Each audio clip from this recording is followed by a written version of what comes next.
Gamit ko bagong oil filter and syempre RS8. Langis ng RS8.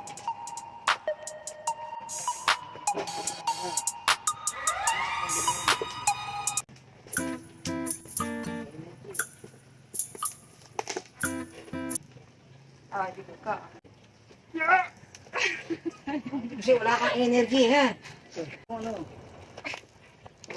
Hindi ko na pala talaga kaya. Kaya talaga.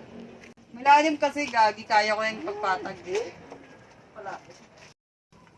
Pansala ng langis. Itatapat na natin siya dun sa drain.